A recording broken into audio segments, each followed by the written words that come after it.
എല്ലാവർക്കും നമസ്കാരം. ഇന്ന് നമ്മൾ നോക്കാൻ പോകുന്നത് ഒരു ഞെട്ടിക്കുന്ന വാർത്തയാണ്. ഗ്രീൻലാൻഡ് സ്വന്തമാക്കാനുള്ള അമേരിക്കയുടെ പുതിയ അതിശക്തമായ ഒരു നീക്കത്തെക്കുറിച്ചാണ് നമ്മൾ ഇന്ന് സംസാരിക്കാൻ പോകുന്നത്. അതെ, കുറച്ചു വർഷങ്ങൾക്ക് മുമ്പ് വരെ ഇതൊരു തമാശയായിരുന്നു, അല്ലേ? വലിയൊരു ഭൂമിയിടപാടെന്നതിനപ്പുറം ആരും ഇതിനെ അത്ര കാര്യമായിട്ടൊന്നും എടുത്തിരുന്നില്ല. പക്ഷെ നോക്കൂ, ഇന്ന് കാര്യങ്ങൾ ആകെ മാറിയിരിക്കുന്നു. ആ പഴയ തമാശയില്ലേ, അതിപ്പോൾ അമേരിക്കയുടെ ഒരു ഔദ്യോഗിക വിദേശ നയമായി മാറിയിരിക്കുകയാണ്. വളരെ സീരിയസ് ആയിട്ടുള്ളൊരു നിലപാടായി. അപ്പോ എങ്ങനെയാണ് ആർക്കും ചിന്തിക്കാൻ പോലും ആകാത്ത ഈ ഒരു ആശയം ഇപ്പോ ഒരു യാഥാർത്ഥ്യത്തിലേക്ക് അടുക്കുന്നത്? എന്താണിതിന്റെയൊക്കെ അടിസ്ഥാനം? ഗ്രീൻലാൻഡിന്മേൽ എന്തവകാശമാണ് അമേരിക്ക ഉന്നയിക്കുന്നത്? നമുക്ക് നോക്കാം. കാര്യം വളരെ ഗൗരവത്തിലാണ് മുന്നോട്ടു പോകുന്നത്. അമേരിക്കൻ ഭരണകൂടം ഇത് വളരെ അഗ്രസീവായിട്ടാണ് കൈകാര്യം ചെയ്യുന്നത്. ഗ്രീൻലാൻഡിന്മേലുള്ള ഡെൻമാർക്കിന്റെ അവകാശത്തെ തന്നെ അവർ പരസ്യമായി ചോദ്യം ചെയ്യുകയാണ്.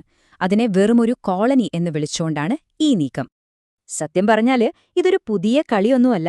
അമേരിക്കയുടെ ഈ താൽപര്യത്തിന് ഒരു വലിയ ചരിത്രം തന്നെയുണ്ട്. 1946 തുടങ്ങിയതാണ്. പിന്നെ ശീതയുദ്ധകാലത്തും ഈ താൽപര്യമുണ്ടായിരുന്നു. പക്ഷെ ഇപ്പോഴാണ് കാര്യങ്ങൾ ശരിക്കും അതിന്റെ മൂർധന്യാവസ്ഥയിലെത്തിയിരിക്കുന്നത്. അപ്പോ അടുത്ത ചോദ്യം ഇതാണ്: എന്തുകൊണ്ടാണിപ്പോ ഇങ്ങനെയൊരു തിടുക്കം? എന്തിനാണ് അമേരിക്കയ്ക്കിപ്പോ ഗ്രീൻലാൻഡ്? നമുക്ക് അതിന്റെ കാരണങ്ങളിലേക്കൊന്ന് കടന്നു ചെല്ലാം. വെറുമൊരു മഞ്ഞുപാളി, അതിനെന്താണിത്ര വില, അല്ലേ? പക്ഷേ അതിന്റെ ഉത്തരം കിടക്കുന്നത് ഭൂരാഷ്ട്രതന്ത്രത്തിലും സാമ്പത്തിക ശാസ്ത്രത്തിലും, എന്തിന് ഒരു രാഷ്ട്രീയ പാരമ്പര്യമുണ്ടാക്കുന്നതിൽ വരെയാണ്. ഈ സ്ലൈഡ് നോക്കുമ്പോൾ നമുക്കൊരു കാര്യം വ്യക്തമാകും. ആർട്ടിക് അങ്ങനെ ഒരു ഒഴിഞ്ഞുകിടക്കുന്ന സ്ഥലമൊന്നുമല്ല. അതൊരു ചെസ് ബോർഡ് പോലെയാണ്.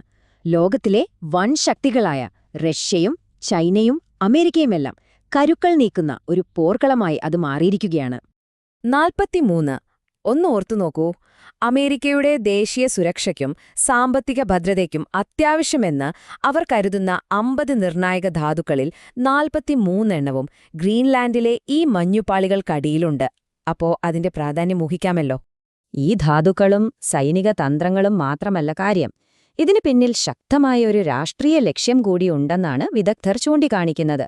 അമേരിക്കൻ സ്വാതന്ത്ര്യത്തിന്റെ 250-ാം വാർഷികം വരികയല്ലേ.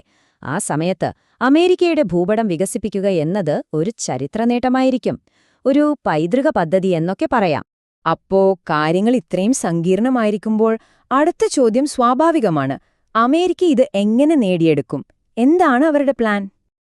അവരുടെ മുന്നിൽ പ്രധാനമായും 2 വഴികളാണുള്ളത്. ഒന്ന്, വളരെ അപകടം പിടിച്ച സൈനിക നടപടി, അതായത് ഒരു നാറ്റോ സഖ്യകക്ഷിയായ ഡെൻമാർക്കിനെതിരെ യുദ്ധം ചെയ്യുക. അത് ചിന്തിക്കാൻ പോലും പറ്റാത്ത കാര്യമാണ്. രണ്ടാമത്തേത്, കുറച്ചുകൂടി സൂക്ഷിച്ചുള്ള ഒരു രാഷ്ട്രീയ തന്ത്രം. ഈ രാഷ്ട്രീയ നീക്കം ശരിക്കും ബുദ്ധിപരമാണ്. ഒന്നാമതായി, അവർ ഡെൻമാർക്കിനെ പൂർണ്ണമായും ഒഴിവാക്കി ഗ്രീൻലാൻഡുമായി നേരിട്ടൊരു ഡീലിന് ശ്രമിക്കും. നിങ്ങളുടെ പ്രതിരോധം ഞങ്ങൾക്ക് തരൂ, പകരം ഞങ്ങൾ പണം തരാം എന്ന മട്ടിലൊരു ഓഫർ. രണ്ടാമതായി, ഗ്രീൻലാൻഡിൽ തന്നെ നിലനിൽക്കുന്ന സ്വാതന്ത്ര്യവാദം മുതലെടുക്കുക. അങ്ങനെ ഒരു വെടി പോലും പൊട്ടിക്കാതെ ഡെൻമാർക്കിൽ നിന്ന് ഗ്രീൻലാൻഡിനെ അടർത്തി മാറ്റുക. ഇതാണ് പ്ലാൻ. അപ്പോ ഏറ്റവും നിർണായകമായ പോയിന്റ് ഇതാണ്: ഇതിന്റെ പ്രത്യാഘാതങ്ങൾ എന്തായിരിക്കും? ഇത് സംഭവിച്ചാൽ എന്താകും? ചിലപ്പോൾ 2ാം ലോക മഹായുദ്ധത്തിന് ശേഷമുള്ള ലോകക്രമം തന്നെ ഇത് മാറ്റിമറിച്ചേക്കാം. ഇത് പാശ്ചാത്യ ലോകത്തെ മുഴുവൻ ആശങ്കയിലാക്കുന്ന ഒരൊറ്റ ചോദ്യത്തിലേക്കാണ് നമ്മളെ എത്തിക്കുന്നത്: അമേരിക്കയുടെ ഈ നീക്കത്തെ നാറ്റോ അതിജീവിക്കുമോ?